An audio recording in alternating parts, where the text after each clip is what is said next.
Hey everyone, this is Richard Rost with Access Learning Zone. I just released Access Developer 53, and we're continuing to build out the file drop system that we started back in Developer 51. If you missed 51, that's where we started building the drag and drop file management system for Access.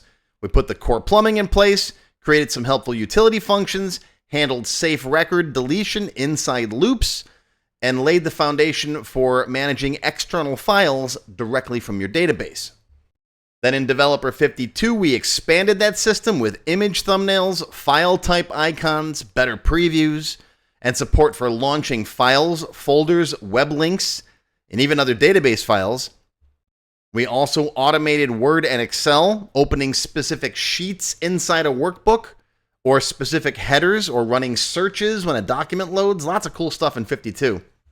And by the end of this lesson, you had a pretty powerful file management interface living right inside your Access database. Well, now in Developer 53, we take it to the next level. Get it? Level 53? Get it? Okay. We start by tightening up error handling for Word and Excel automation so your code behaves like a professional application.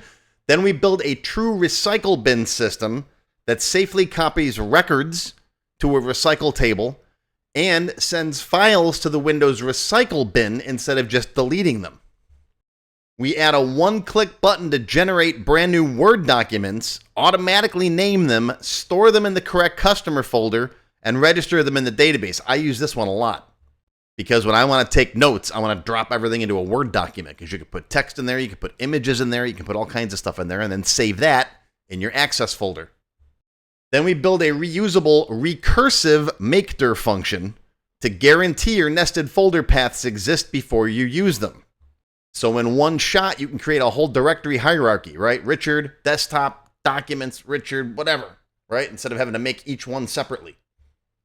And then finally, we implement an import folder system so you can batch import files, all the files in a folder with a single click. And even import things like screenshots with a single click. I do this because I've got multiple systems. I got a shared folder on my database server, right? And I can just drop all kinds of files in there. And then with one click, I can import the entire folder into my database. So that's all covered in Access Developer 53. You can find it on my website. There's the link right there. I'll put a link down below you can click on. If you have any questions, feel free to post them down below. Live long and prosper, my friends. I'll see you next time.